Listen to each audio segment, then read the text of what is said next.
পুতিনের ডান হাত হিসেবেই পরিচিত চেচেন নেতা রমজান কাদিরভ। ইউক্রেন যুদ্ধে তিনি পুতিনের হয়ে লড়ছেন সম্মুখ সারিতে। ভেনেজুয়েলার প্রেসিডেন্ট নিকোলাস মাদুরোর পর এবার সেই কাদিরকে তুলে আনার প্রস্তাব দিয়েছেন ইউক্রেনের প্রেসিডেন্ট ভলোদিমির জেলেনস্কি। জেলেনস্কি রাশিয়ার চেচেন প্রজাতন্ত্রের প্রধান রমজান কাদিরভকে অপহরণ করার জন্য সরাসরি যুক্তরাষ্ট্রের প্রতি আহ্বান জানিয়েছেন। জেলেনস্কির মতে এই পদক্ষেপ প্রেসিডেন্ট পুতিনকে একটি কড়া বার্তা দেবে, ফলে রুশ প্রেসিডেন্ট যুদ্ধ বন্ধে বাধ্য হবেন। তবে এই আহ্বানে কড়া জবাব দিতে দেরি করেননি কাদিরভ।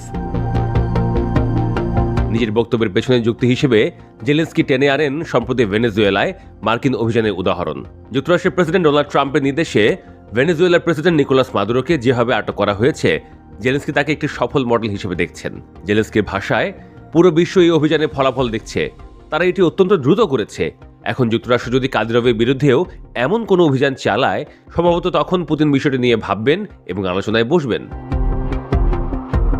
জেলেনস্কির এই প্রস্তাবের পরপরই সামাজিক মাধ্যমে ঝড় ওঠে। বিশেষ করে চেচেন নেতা রমজান কাদিরভ তার টেলিগ্রাম চ্যানেলে জেলেনস্কিকে তুলোধনা করেছেন। কাদিরভ জেলেনস্কিকে কাপুরুষ এবং ভাঁড় হিসেবে আখ্যা দিয়ে বলেন, জেলেনস্কি নিজে কিছু করার সাহস রাখেন না বলেই আমেরিকানদের পেছনে লুকাচ্ছেন। রমজান বলেন, এই ভাঁড় প্রস্তাব দিচ্ছে মার্কিন কর্তৃপক্ষ যেন আমাকে অপহরণ করে।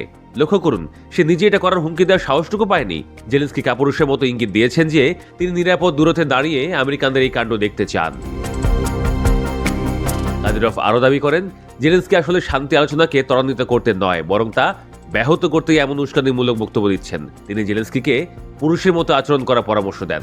কদিন আগে যুক্তরাষ্ট্র কারাকাসে আকস্মিক হামলা চালিয়ে প্রেসিডেন্ট মাদুরো ও তার স্ত্রীকে আটক করে নিউ ইয়র্কে নিয়ে যায়। তাদের বিরুদ্ধে মাদক পাচারের অভিযোগ আনা হয়েছে, যদিও মাদুরো নিজেকে একজন যুদ্ধবন্দী হিসেবে দাবি করেছেন।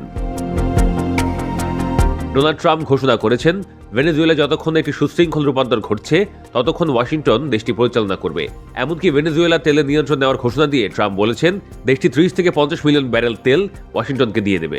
আন্তর্জাতিক বিশ্লেষকরা মনে করছেন, জেলেনস্কি হয়তো যুক্তরাষ্ট্রের এই আগ্রাসী কৌশলে উৎসাহিত হয়ে কাদিরভকে লক্ষ্যবস্তু করতে বলেছেন। তবে চেচেন যোদ্ধারা রাশিয়ার সামরিক শক্তির গুরুত্বপূর্ণ অংশ, ফলে কাদিরভকে স্পষ্ট করার যে কোনো চেষ্টা যে যুদ্ধের ভয়াবহতা বহুগুণ বাড়িয়ে দিতে পারে তা নিয়ে সন্দেহ নেই। ইউক্রেন যখন পশ্চিমা সহায়তার জন্য মরিয়া, তখন জেলেনস্কির এই অপহরণ তত্ত্ব আন্তর্জাতিক কূটনীতিতে নতুন বিতর্কের জন্ম দিয়েছে।